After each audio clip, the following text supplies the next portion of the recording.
अरहन्ताणं नमो अरहन्ताणं नमो अरहन्ताणं। चरणं कफ नाशाय, चारित्र से कफ का प्रकोप शांत होता है। हमारा आचरण, समता का आचरण, अहिंसा का आचरण, सत्य का आचरण, इन आचरणों से, प्रामाणिक व्यवहारों से कफ का प्रशमन होता है। यह भी बहुत दूरी की बात लगती है। दूरी की बात हो सकता है कि लिखने वाले आचार्य ने किस चिंतन की मूड में यह लिखा होगा, उनके सामने क्या दृष्टिकोण रहा होगा, मुझे नहीं पता, किंतु मैंने जो इनका संबंध समझा है वह आपके सामने प्रकट किया और कर रहा कि कफ का एक काम है मूर्छा उत्पन्न करना। यह आयुर्वेद का सिद्धांत है कि कफ के द्वारा मूर्छा पैदा होती है। कफ का प्रकोप मूर्छा उत्पन्न करता है। यह भ्रमी, चकराना, मूर्छा होना, चेतना का लुप्त हो जाना, यह कफ के प्रकोप से होता है। चारित्र की सबसे बड़ी बाधा क्या है? चारित्र भ्रंश होता है, चारित्र विकृत होता है। आचरण की अशुद्धि, व्यवहार की अशुद्धि की सबसे बड़ी बाधा मूर्छा, मोहनीय कर्म। जो भी कर्मशास्त्र को जानता है वह इस बात को जानता है कि चारित्र में जितने विकार आते हैं केवल मोहनीय कर्म के कारण आते हैं। मोहनीय कर्म मूढ़ता पैदा करता है, मोहनीय कर्म मूर्छा पैदा करता है, हमारी चेतना की जागृति को समाप्त करता है। जब चेतना का जागरण बंद होता है, मूर्छा और मूढ़ता पैदा होती है, तो चारित्र विकृत होता है। कितना गहरा संबंध हम स्थापित कर सकते हैं कि जब चारित्र का विकास होता है, इसका मतलब जागृति का विकास होता है, मूर्छा समाप्त होती है। और मूर्छा समाप्त होती है, कफ कोई काम नहीं करेगा, कफ का प्रकोप नहीं चलेगा, कफ कुछ कर नहीं पाएगा। कफ का काम है जड़ता पैदा करना और चारित्र का काम है चेतना की जागृति। जब चेतना की जागृति है तो जड़ता टिक नहीं पाएगी। जाड्यम यह कफ का खास लक्षण होता है। जब शरीर में कफ का प्रकोप बढ़ जाता है, शरीर जड़ हो जाता, अकड़ जाता है, स्तब्धता आ जाती है। तो यह सारी स्तब्धता समाप्त हो जाती है जागृति के कारण। ये तीन दोष, और इन तीन दोषों को समाप्त करने के तीन आध्यात्मिक उपाय, ज्ञान, दर्शन और चारित्र, ये तीनों उपाय तीन शारीरिक दोषों का प्रशमन करते हैं। और जब ये दोष प्रशांत होते हैं, समाप्त होते हैं, तो फिर अपने आप अशुद्ध भावों की धारा नीचे चली जाती है और शुद्ध भावों की धारा सतत प्रवहमान बन जाती है। प्रेक्षा ध्यान का अभ्यास करने वाला व्यक्ति इस बात को निरंतर याद रखे कि शुद्ध भाव धारा को जागृत करना, शुद्ध भावधारा को प्रवहमान रखना उसका उद्देश्य है। आपने शरीर प्रेक्षा का प्रयोग किया, श्वास प्रेक्षा का प्रयोग किया, अंतर यात्रा का प्रयोग किया, कायोत्सर्ग का प्रयोग किया। ये सारे प्रयोग उस शुद्ध भावधारा को जागृत रखने के मात्र आलंबन हैं।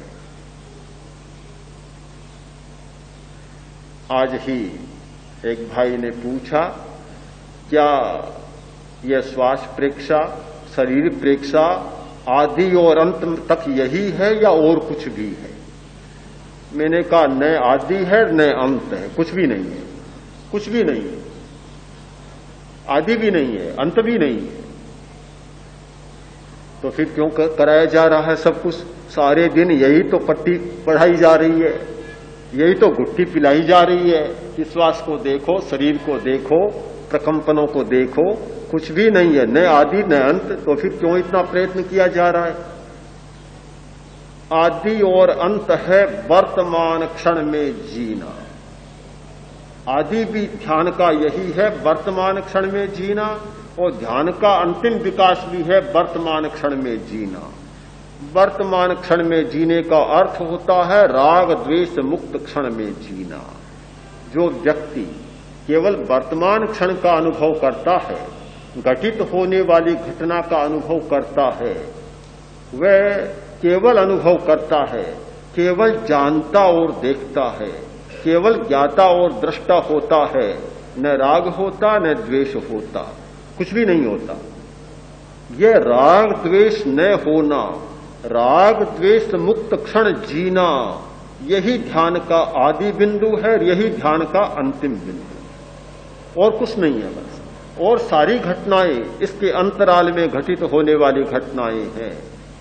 अहिंसा का मतलब राग द्वेष मुक्त क्षण जीना, ध्यान का मतलब राग द्वेष मुक्त क्षण जीना, सामायिक का मतलब राग द्वेष मुक्त क्षण जीना।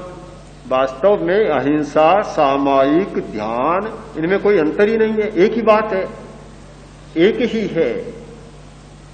तो पर प्रश्न तो आपका वैसा का वैसा है, तो फिर हमें क्यों नहीं सामायिक कराया जा रहा है? क्यों नहीं अहिंसा कराई जा रही है? ये सारे क्यों कराए जा रहे हैं? क्यों बार बार श्वास ही श्वास को दिखाया जा रहा है? इसलिए कि इनके सहारे के बिना वर्तमान क्षण का अनुभव होता नहीं है। जब हम किसी एक आलंबन को लेकर और वर्तमान तक नहीं पहुंचते हैं, उस पर नहीं चलते हैं, तो कभी तो कोई अतीत की स्मृति आ जाती है, कभी कोई भविष्य की कल्पना आ जाती है, और कभी कोई वर्तमान का चिंतन आ जाता है। हमने इन आलंबनों को इसलिए चुना है कि इनके सहारे चले, जिससे कि स्मृति चक्र से बच सके, कल्पना के चक्र से बच सके, और चिंतन के चक्र से भी बच सके। केवल उस आलंबन का अनुभव करें। तो आलंबन भी अपने शरीरगत लिए, शरीर में विद्यमान, बाहर से कुछ भी नहीं लेना पड़ा, कुछ भी लाना नहीं पड़ता। प्रेक्षा ध्यान करने वाले को ध्यान करने के लिए कुछ भी लाना नहीं पड़ता।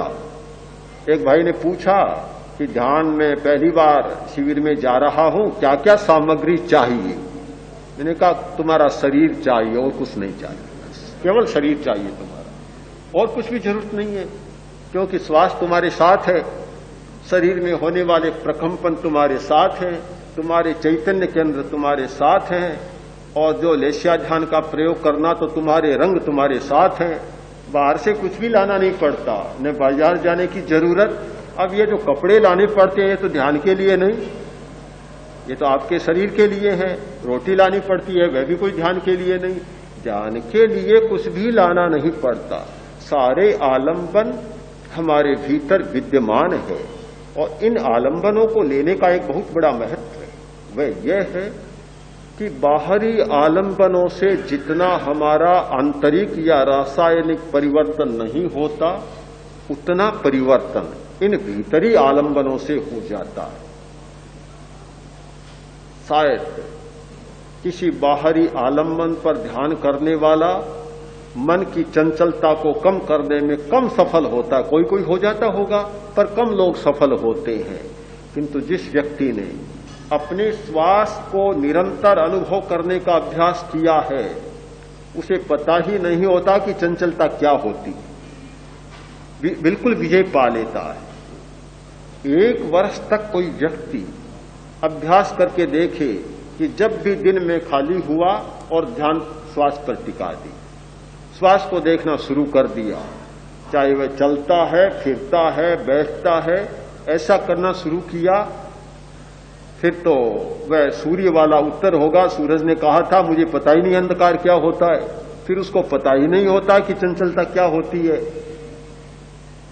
श्री सुब्रमण्यम जो भूतपूर्व वित्त मंत्री एक बार हमारे पास ये प्रयोग कर रहे थे। प्रयोग उन्होंने सीखा, 2 वर्षों के बाद मिले, आचार्य श्री लाडनू में थे। तो उन्होंने कहा अब तो मेरी स्थिति बड़ी विचित्र हो गई कि प्रतिश्याय जुकाम की बीमारी ठीक हो गई है तो ठीक है, शारीरिक बात हुई, किंतु एक ऐसा हो गया कि मैं जब जब वायुयान में यात्रा करता हूं, मेरे साथी सब कोई पुस्तक पढ़ता है, कोई कुछ पढ़ता, मैं तो कोई पुस्तकें रखनी छोड़ दी साथ में। जब भी बैठता हूं और श्वास पर ध्यान टिका लेता हूं तो मेरे साथी कहते हैं अरे इतना 2 घंटा बीत गया, बैठे बैठे बोर नहीं हो जाते हो? बोलते भी नहीं हो, पढ़ते भी नहीं हो। उन्होंने कहा कि बोर तो तुम होते हो, मैं तो बोर होता ही नहीं। कि इतना उसमें मन लग गया कि जब बैठता हूं 2 घंटा का पता ही नहीं चलता कि कब पूरे हो गए। एक भाई ने बताया कि दिल्ली से आगरा जाता हूं 5 घंटा लगते हैं, जाता हूं तब शुरू करता हूं, आगरा पहुंचता हूं, अब 5 घंटा कब कैसे बीत गए मुझे तो कोई पता ही नहीं चलता। तो ये भीतर के आलंबन इतने हमारी सहायता करते हैं कि अंतर वृत्तियों को इस प्रकार संतुलित कर देते हैं, इस प्रकार रासायनिक परिवर्तन कर देते हैं कि हमें बाहर की स्थिति का बोध भी कम होने लग जाता है, चंचलताएं हमारी समाप्त होने लग जाती है। इस दृष्टि से इन सारे आलंबनों का मूल्य समझें और आलंबनों के द्वारा जो ध्येय है, प्राप्य है, जिसे प्राप्त करना है, उसे भी समझें। फिर एक बार ध्यान से समझ लें कि प्राप्त करना है वर्तमान क्षण में जीने का अनुभव और प्राप्ति के साधन है ये प्रेक्षा के सारे सुख।